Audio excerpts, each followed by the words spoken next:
I asked for a divorce during Selena's busiest time. She didn't even look up, clearly annoyed, and said, "Make sure you think this through, the custody goes to me," like she was sure I'd back down for the kid. I just smiled and placed a bank card on her desk. "Here's the dowry you gave me back then, $28,800. I'll also deposit Ryan's future child support to this card. Happy divorce, Selena." Crazy how a divorce lawyer ended up getting divorced. When I posted our divorce certificate photo on my social media, some folks joked around in the comments. I just chuckled and replied, "Too bad a divorce lawyer can't end someone else's marriage." Selena and I were married for 12 years and shared a child for 10.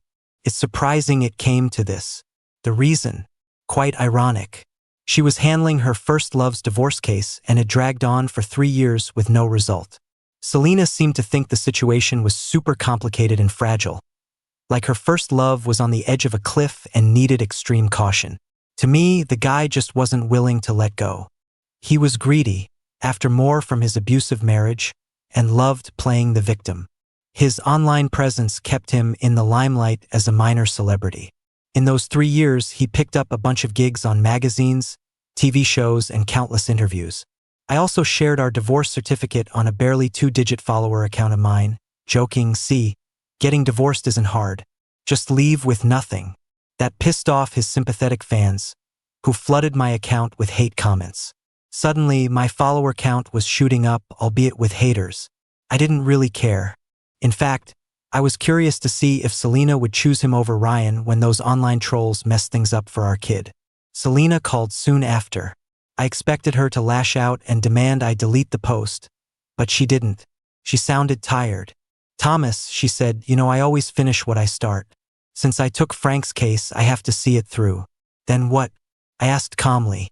She hesitated for a while, probably unable to swallow her pride to soothe me, and she spat, "If you're divorcing me because of him, there's no need," like she was scolding me for being immature.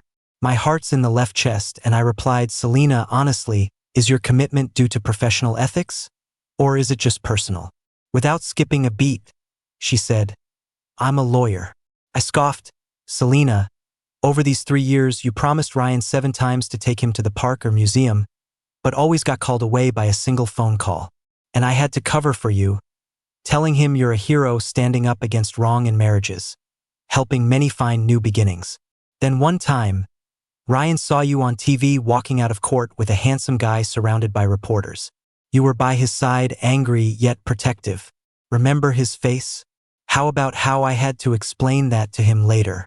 The silence on the other end was deafening, but the call was still connected. Maybe neglecting Ryan gnawed at her conscience.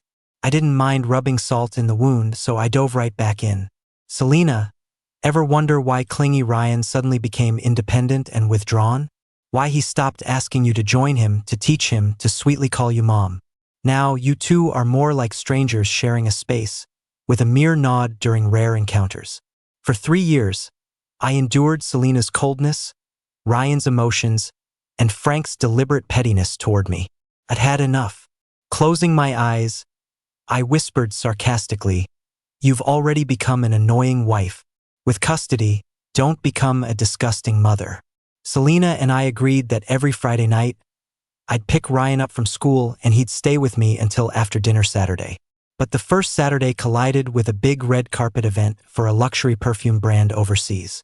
So my 6-figure paying star client required me there, and I returned only on Tuesday. When Friday came, I showed up to pick up Ryan. Surprisingly, Selena was at the school gate too. She looked far from her usual polished self with messy hair and tired eyes. Her neatly pressed suit was now crumpled. My anticipated online backlash didn't really happen. No idea if folks got tired of Frank's repetitive drama or Selena pulled some strings. But there she was, hands in pockets, lazily looking at me. "Why didn't you go for custody?" I stood there dumbfounded. Then anger flared. "What do you mean, Selena? Would you really leave Ryan for another guy?" That didn't sound like the Selena I knew for over a decade. She was responsible, not someone to abandon her kid for an unavailable man. "I don't mean that," Selena frowned. I unclenched my fists. Had she shown any inkling of rejecting Ryan, I would have lost it. "Just weighing the options, Selena. Unlike you, I don't act on impulse. Ryan will have a better future with you. He's your flesh and blood, something you can't cut off. No matter how far you're willing to go for some guy, they're still your family, I responded. Selena comes from a long line of lawyers. Her grandparents were professors. Her dad is a judge. Her mom works in legal affairs. Her aunt is a big shot in the business world. Her sister? She didn't go the legal route, she's in the diplomatic service. And there are a bunch of cousins climbing the court ranks. Selena's no slouch herself. She got her PhD and joined the top law firm in the capital. In just 10 years, she became the head honcho, racking up connections with some serious power players. Her career is booming, and her family background is impressive.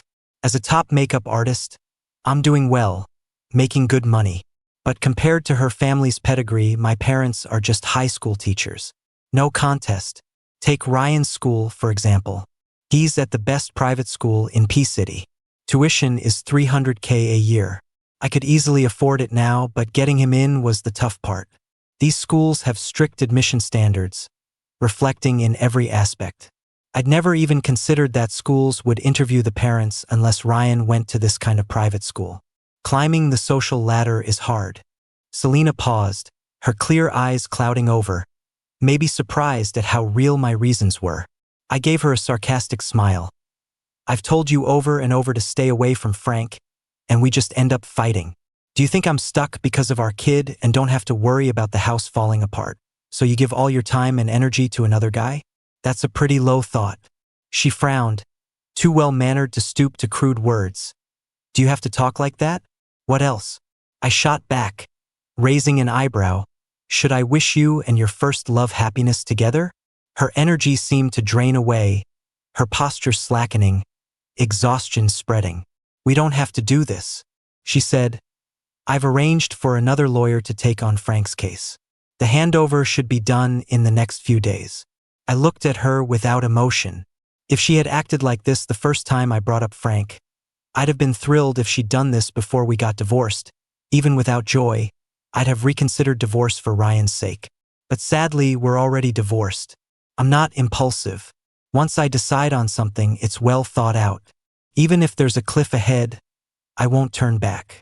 Divorced and now doing this, Selena, you're even lower than I thought, I said. I didn't think it would come to this. Even if Selena's hung up on Frank, there's the Blakes backing her. Her sister is in the spotlight, and while Selena doesn't care how others see her, she wouldn't let herself become a stain in her sister's record. I always believed her relationship with Frank was purely professional. That's why I turned a blind eye to Selena's actions. But Frank should never have come near Ryan. And Selena shouldn't have repeatedly put Ryan second for this man. I found out afterward, last month, when Selena agreed to take Ryan hiking. Halfway through, she got a call from Frank and hauled Ryan over in a rush. Frank's assistant took advantage of Selena's distraction, pinched Ryan's cheek, and said Frank was going to be his new dad. When Ryan got the courage to bring it up with Selena, she thought I was using our son to force her to cut ties with Frank. Selena and I fought about it.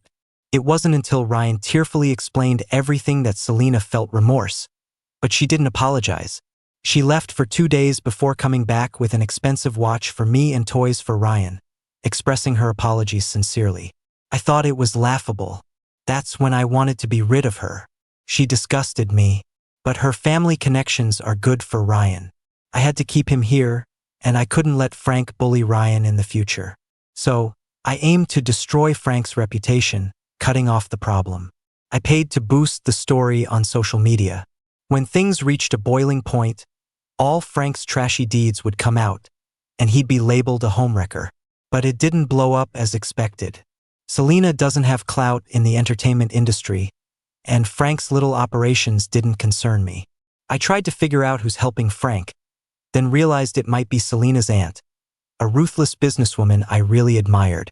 When Selena first introduced me to her family, no one supported us except this aunt, who stood by us against objections. When I asked why she backed me, she lit a slim cigarette, smoke curling, and said, "The Blakes need a businessperson." Selena's aunt, no matter how close, is just that, an aunt. Spouses share success and failure. At that time, I thought, don't mess with her. I wasn't into business because my college startup flopped and fear my temper would make negotiations explosive. But I do well with funds and stocks, enough to sneak into the expert circle. I kept that under wraps even from my parents. Selena's aunt quit smoking after a lung surgery a few years ago. Now she plays with prayer beads when craving hits. Time hasn't marked her much, maybe money smooths the years. She looks barely 40. Wasn't me, she said. I don't meddle in couples' emotional issues. Aren't you afraid I could ruin Frank? And what if I also tarnish your dear niece's reputation? I never mince words. She looked up at me, her eyes shifting from the calculating look of a former businessperson to a warm appreciation and care for a younger person. It's unlikely, she said. Selena isn't the type to have an affair. Even if things got really messy, the worst she'd get is being called a bad girl. For the Blakes, it'd just be a bit humiliating. You know, when a family is strong enough, there's bound to be some friction. So what if people talk behind our backs? They still have to kiss up when they see us. Thomas, I've seen potential in you to aid the Blakes, and you've proven to be quite capable. As for Selena, as long as you don't go overboard, the Blakes won't care much about what you do. She spoke with confidence, like someone who knew they held all the cards. I tried to see if she was lying, but couldn't, so I had to leave. I then reached out to my good friend Brian, who was in Paris, to see if he was responsible for suppressing some trending gossip. He denied it, but he gave me a clue. Sophia. Memories came rushing back like waves. I first met Sophia at the start of my second semester of sophomore year. After my startup failed, I focused on earning credits to improve my academic record. I had gotten into City P from a small town, experiencing both its grandness and indulgence, seeing people excelling all around me and some being born into privilege. In a city full of opportunities, my high school scores didn't mean much. I wanted to stay in City P, but I knew that just studying hard and getting a decent job after graduation wouldn't be enough. I aimed for more. I wanted to plant roots here for generations. So, for a few extra points from lectures, I arrived early at a hall to grab a seat for a talk, possibly by some bigwig in an industry. Even being 40 minutes early, the seats were almost full. I snuck into an edge seat, opened my notebook filled with stock market analysis. I was learning to invest. Sophia sat next to me, dressed low-key with sunglasses and a wide-brimmed hat. Under the dim lights, I couldn't see her eyes clearly. The speaker was passionate, I was focused, scribbling in my notebook. Suddenly, Sophia leaned towards me, her voice low but amused. A business school student at an archaeology lecture? I looked up and noticed her covered appearance, quickly returning to my notes. Math. Just earning credits. She seemed slightly interested, her hands folded on her lap. Math major? Thesis topic? Impatiently, I replied, second year. Just exploring. After the lecture, she handed me a card. It read, in gold letters, Sophia. I searched online later, not much came up, so I tossed the card. Our second encounter was near finals, when a biofield professor made headlines with a Nature publication, prompting a week of lectures. Students from all over City P flocked to attend. I got my seat early. Sophia, again dressed unassumingly, walked towards me. No more stock market for you? This time she only wore a wide-brimmed hat. Her face was strikingly bold yet not soft, with lively eyes always hinting at warmth. People carry an aura, and even with average looks, some exude attractiveness through their grace and refinement. Sophia's aura, a mix of nonchalance and confidence from wealth, made me think, she's a rich family's daughter. I decided to engage with Sophia more. Though that card was long gone, I asked for her contact with a flimsy excuse, stocks? Let's chat sometime. By this time, small wins in stocks had given me a nouveau riche vibe. I approached her hoping she'd add to my City P connections. Whether she found me interesting or attractive, networking was my goal. If not her, there'd be others. It was part of climbing the social ladder. Yet, that thinking didn't last long. As finals wrapped up, roommates left for home. Just me and a business school heir were holed up. This heir, despite being roomed with us math geeks, didn't mind, carefree, went to classes, partied, rarely stayed over. Recently he was homebound. I thought it was for exams. But no, he was avoiding the family business, planning to break into the entertainment world. Days with Sophia were enlightening. She wasn't just another wealthy girl indulging in luxury. She was immensely skilled. Her advice doubled my stock gains. I wanted more from her, but that required giving back. So I dressed sharp for dates with her. Yet, she never chose fancy restaurants or luxurious spots. Instead, she introduced me to billiards, archery, skiing, horseback riding, and golf, activities I rarely encountered. It wasn't bad learning these rich people hobbies. Still, my aim wasn't just leisure. I wanted knowledge. She taught me once and left me itching for more. I asked her plainly for more lessons. She didn't answer directly but took me to a jewelry auction. The starting bids were 7 figures on the cheapest pieces. Several items sold, but Sophia showed no intent to bid. She seemed to enjoy it like a play, content just as an audience. I wanted to test her, see just what kind of skills she really had. So I asked, "Is there no jewelry here you like?" She looked up at me, and for once, I saw a fierceness in her eyes. "If you like something, just bid on it," she said casually. I held my ground, and when the main jewelry piece came up with an 8-figure starting price, I turned around, looking at her with doubt. Sophia leaned back lazily in her chair. Her cryptic eyes seemed to be encouraging me.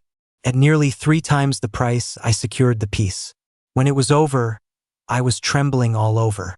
That's when I realized Sophia was beyond my reach, more than I ever imagined. Millions to her were like flicking ash, with nicotine making her feel it was worth spending. She didn't even glance at the jewelry again, just told someone next to her to send it as a birthday gift to Brian's sister. Just like that, with no hesitation or regret, she gave it away. People like me? I had never dreamed of what life with millions would be like. Sophia wasn't here to broaden my horizons, it was a warning. I clung to her without ever offering myself entirely. She saw right through my little schemes. She didn't push me to be with her. She knew I had ambition, so she used this allure to make me approach her willingly. Brian picked me as his makeup artist because he noticed how flawless my own makeup was. How could it not be? My parents weren't stuck in the past. They didn't insist a teenager should be only focused on school. They cared more about my appearance and personality. When I started high school, my dad hired a professional stylist to teach me grooming every Sunday. He always said a handsome young man would get preferential treatment everywhere. If I had a skill, I'd be set for life. So they let me learn Latin dance, which kept me from putting on too much weight during puberty. Out of countless hobby classes, they picked calligraphy for me because they wanted me to have an edge. As for studying, it was great if I could do well, but if not, it didn't matter. With them both being high school teachers, one in Chinese, the other in physics, they could ensure I'd at least get into college. After that, they planned to send me abroad for a degree.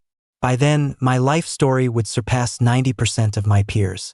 And surprisingly, I was always a top student, which was an unexpected joy for them. When I got into a university in Peace City, they trusted me to make my own decisions about my future. Trying to win Sophia over, Brian realized I was great at makeup, using my skills to create natural looks for auditions. Joining small web shows, he often had me tag along.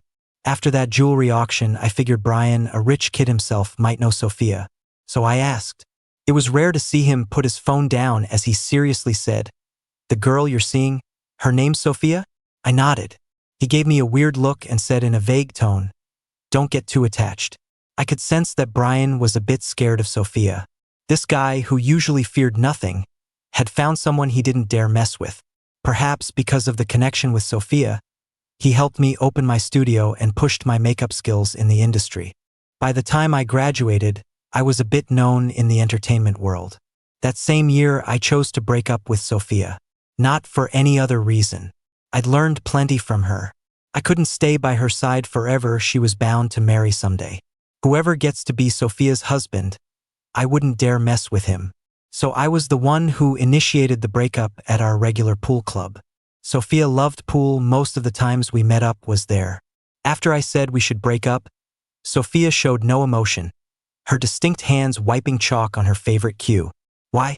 she asked. I asked, "Can you marry me?" She returned, "Don't say things with no ambition." It was aimless. It was hopeless. To Sophia, I was a lover, a pupil, but never her husband. Being well matched and well paired, as the old saying goes, always has its wisdom. It was a Friday, dining out with Ryan. We passed by that pool club and I stopped. Ryan noticed and asked, "Dad, do you want to go inside? Should I go in?" After Sophia and I parted ways, I cut off all contact. But she was always there every Friday playing pool. Who knows if she's still keeping that up? I thought I'd take a chance. What's the big deal, anyway? Once inside, the front desk was no longer the charming guy from back then, but someone alluring in a different way. Just like life, nothing stays the same. I reflected on this as I spotted Sophia. Thoughts from earlier proved wrong. Sophia hadn't changed much. I calculated maybe 4 or 5 years older than me, now in her early 40s. Still with her wavy hair and those slight wrinkles at her eyes. She didn't look much older than late 20s. The only change was her outfit. She swapped casual wear for a suit, her tie perfectly aligned, and a mala bracelet on her right wrist. I knew that bracelet well because I once had one too. On the night we split on good terms, I remember not being able to see through the bright lights. The string of mala beads broke from her touch, scattering them all over the place, in bed, across the floor. When I left the next day, I glanced at my empty wrist and felt a bit wistful. After all, I had spent $188 on that luck-bringing Bodhi bracelet. The fortune teller said my favorable element is wood, and wearing something wooden could bring me wealth. Sophia once asked me why I wore such cheap stuff. I explained that I got that fortune from a fortune teller for $299. She chuckled and said, "You believe in that stuff?" She seemed to not take fortune telling seriously. How can I not believe it? Especially in middle age, I've realized that what I have now wasn't just earned through hard work. There are many people more hardworking than me. Blaming it on good luck allows me to enjoy everything without a care. I wasn't sure if the string of beads on her wrist once belonged to me. The shine on those little prayer beads suggested they were old. When she saw me, she put down her cue stick and lit a cigarette. "Long time no see," she said. I held Ryan close and replied with a smile, "Long time no see." Then I gently patted Ryan on the shoulder and whispered, "Ryan, say hi to Auntie." Ryan obediently called her Auntie. Sophia looked at Ryan, smoke swirling around her eyes. I couldn't sense any joy from our reunion or any lingering feelings for me in her tone. "Ryan, what's his full name?" she asked. "Ryan," I answered. "That's a good name," she said. She waved toward the corner, and I noticed a little boy in a white shirt, around 7 or 8, with his head down. "Evan, come over and say hello to Ryan." That night, Ryan and Evan spent time drawing with watercolor pens. I watched Sophia sink ball after ball, still not asking about the beads. It doesn't really matter to me whether Sophia was deeply attached. She wouldn't marry me and I couldn't marry her. Some things are best left unspoken. When the last ball went in, she said, "You were with me for 2 years, and you did it the hard way, the worst way." The answer was clear. The one who got my name off the trending searches was Sophia. "When did you get married?" I asked her. That boy, Evan, called her mom. I told her, "I know you don't lack anything, but I should at least send a gift." She looked at me, then called Evan over and hugged him. "He's a relative's kid, his parents died. It's sad." I went silent. As we parted, she added, "I do have children, twins, just a month old." I thought to myself, of course. Families like theirs always continue their lineage. Sophia's sudden help was probably her way of closing whatever feelings lingered. During our 2 years together, I had asked her why she chose me. From the first time she handed me her card and I didn't reach out, she knew I was just an ordinary guy. In Peace City, any young man with a decent background would have done something with her card. But I, thinking a name that couldn't be Googled meant nothing, missed the chance. She said I was pretty. I jokingly asked, "Is being pretty enough?" At the time, she was holding a deck of cards, across from an older woman whose lips trembled as she flipped her cards. Rich people can be quite the gamblers. Her fate was in her cards. There's a type of person whose strength is untouchable, no matter how lucky you are, unless they decide to let you win. When the woman gave up in defeat, Sophia took me in her arms. Her gaze was on the older woman, cold as if she was looking at a ghost. Isn't being pretty enough? She whispered, tapping her fingers on the table, making her point clear. Losing myself to her was my madness. I kept telling myself that for Sophia, love meant little. For me, the right person stands by you in battle. Frank's latest lawsuit has been trending on Twitter again. It's the same old story. A bunch of bystanders are getting tired of it, venting a bit, only to be quickly shut down by Frank's fans. In the past, whenever Frank made headlines, people who knew my wife was his lawyer would casually mention it to me. I'd just smile and say I wasn't interested. But this time, I decided to dig into it myself. When I found out that Frank's lawyer was Lucy, I couldn't help but smile in a way I couldn't quite explain. I had no idea why I was smiling. Lucy, oh Lucy. I glanced over at my father, who was playing chess against himself. He had this intense focus, and his refined features reminded me that my mom had great taste back in the day. Hey Dad, retirement getting boring? Want to start a company for fun? I asked, a hint of amusement in my voice. My dad looked up, raised an eyebrow, and in his calm, teacher-like tone that he developed over decades, said, "You've always been the one with plans. No need to ask me about everything." I turned my attention back to Twitter's trending list. Sophia was right. Getting involved like this was foolish. I called Selena. It had been a month since our divorce. She seemed to regret it. Using our son as a bit of an excuse, she would admit her faults honestly, not asking for me to come back, just hoping I'd forgive her. She had turned down many cases at her firm to focus on spending time with our son. She'd take Ryan to and from school, sometimes cook meals for him, and on holidays she'd take him on trips. This meant I had to tag along because Ryan wanted me there. She's been slowly testing my limits, seeing what it would take for me to come back. She paced herself, leaving room for both of us, and working to create opportunities. It was like she was carefully weaving a web. She knew Ryan was the connection between us. Even if it was a sticky situation, I couldn't let go of it. 3 months, I laid it out straight. You start something, you see it through. So I'll give you another chance. In 3 months, help Frank get divorced. Then cut ties with him completely, and we'll remarry. Selena, this is your only shot. After hanging up the phone, I got busy setting up my company. I asked Brian to find a few attractive young actors, although they weren't well known, to give my media company some presence. Then, I recruited a talent manager who was facing some pushback in the industry to help charm the people. Once everything was settled, I quietly waited for Selena's outcome. With less than a week left to the March deadline, Frank won his lawsuit. He didn't get much out of it, but he was still happy to get divorced.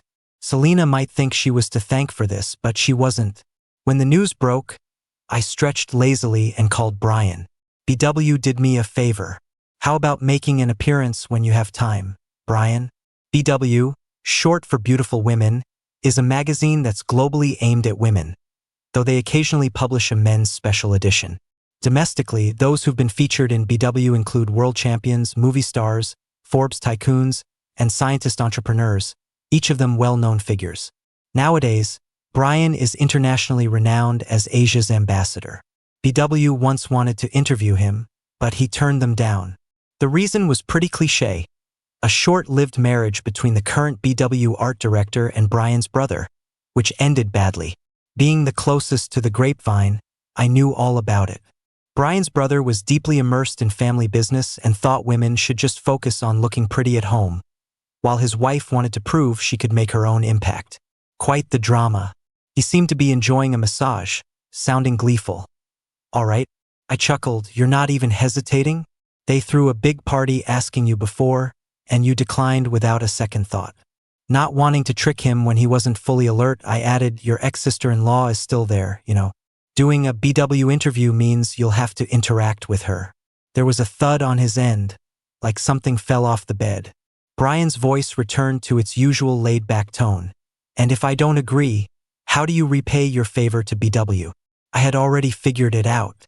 Even though I might not make it to BW's main feature, I could still play big on the supplementary issues. Since BW knows about my connection with Brian, I just bragged about connecting them. I didn't reply, and then he said, "You're like my little brother." Just helping you with something trivial, really no big deal. Sounding tired, he let out a big yawn and hung up. I'm Brian's sworn brother. We became like family when I accepted his parents as my godparents at 25. At the time, I was interested in Selena, and she was open to being with me. But her family, besides an aunt, didn't see me as a worthwhile match. That's when Brian intervened, asking his parents to accept me. They had no objections. It's remarkable how sharp, successful people can see things. Brian mixes in the entertainment industry, and there's no shaking off the unseemly encounters. His parents, protective of their son, wanted to keep his hands clean, so they needed a proxy blade. They elevated me, turning me into that blade to safeguard their son. If anything ever happened, pushing me aside wouldn't affect them much. Even seeing through Brian's parents' motives, I held no grudge. At least I'm a blade that cuts and sees the world, rather than rusting away in a sheath. Besides, they're willing to provide the sharpening stone. After Frank's divorce was finalized, Selena couldn't wait to reach out, wanting to remarry. It's exhausting. I've been stalling for about half a month since Frank's popularity has soared, drawing in more opportunities. He's now living it up. I picked a clear day to meet Selena at the civil registry. It was a short 500-meter walk from the parking lot. I deliberately lingered behind, watching her slow down to let me catch up, tension gradually stiffening her shoulders. Did you check trending topics today? I asked, staring at the back of her head. Without turning, Selena said, I don't like looking at Twitter. I continued, you should. Something might interest you. Finally turning, her eyebrows knitted, sorrow glinting in her eyes. With a near beseeching tone, she replied, I'll check after we finish up. I pulled my hands out of my pocket, showing they were empty. I didn't even bring my ID, I said. We can't remarry. I tricked you. By now, Frank was likely facing online backlash. Back in college, he manipulated the department head to gain fame, only to turn on him and claim he was coerced once he befriended a star's offspring. This led to a messy lawsuit and a public embarrassment for Frank when the star's child got involved in a brawl. More dirt surfaced, like forcing his ex-wife to a harsh divorce settlement for their own union. Digging up this stuff wasn't hard for me. I planned to expose these pieces all along, enough to have netizens tearing him apart countless times. I'm sure Frank is now hearing about BW terminating his contract and will have to pay a hefty penalty. Why? Selena's lips quivered. Even if I didn't help him with the divorce, you could have handled him, right? Why was my part necessary? I guess she saw the trending topics. A few months ago, when she mentioned passing Frank's case to another lawyer, I had considered that for Ryan. Reconciling with Selena might not be a bad idea. We had a comfortable decade together. Moving past Frank, she's consistently added emotional value and made a good wife.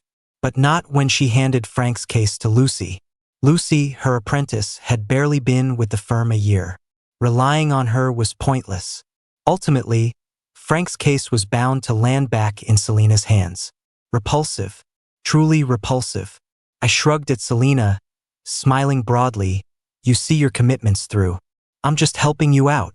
Whether Selena took on Frank's divorce didn't really matter to my plans. As soon as BW throws out the idea to Frank about doing a piece on the journey of unhappy married men finding independence, Frank is sure to catch it.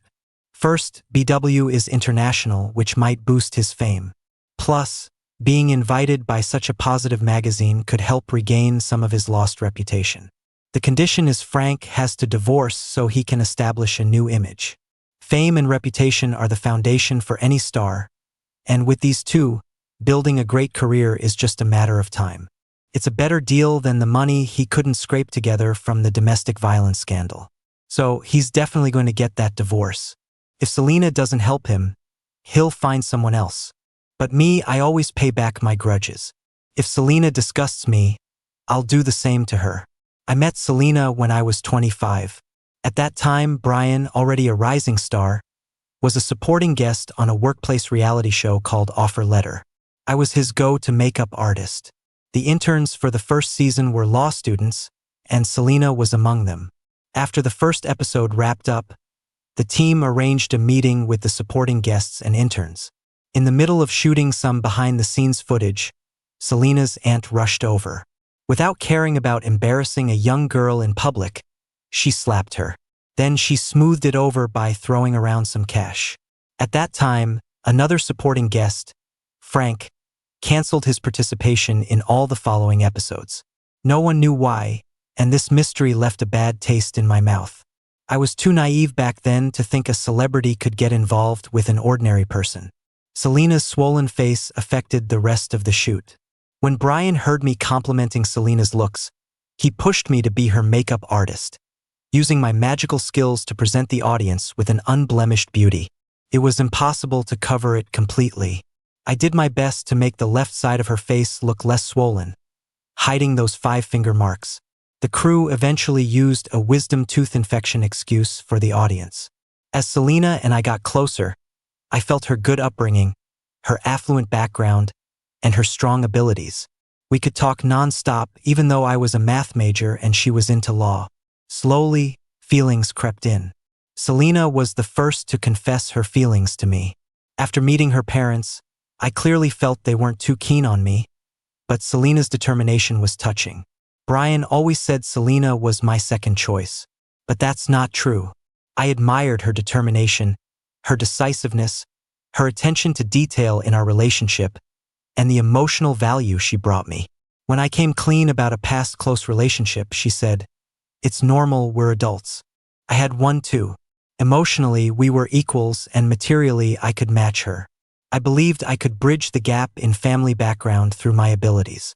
With Sophia, I was always unequal in feelings or material things. Selena and I never asked about each other's exes. First love is fair, you have one, I have one, anything more is impolite.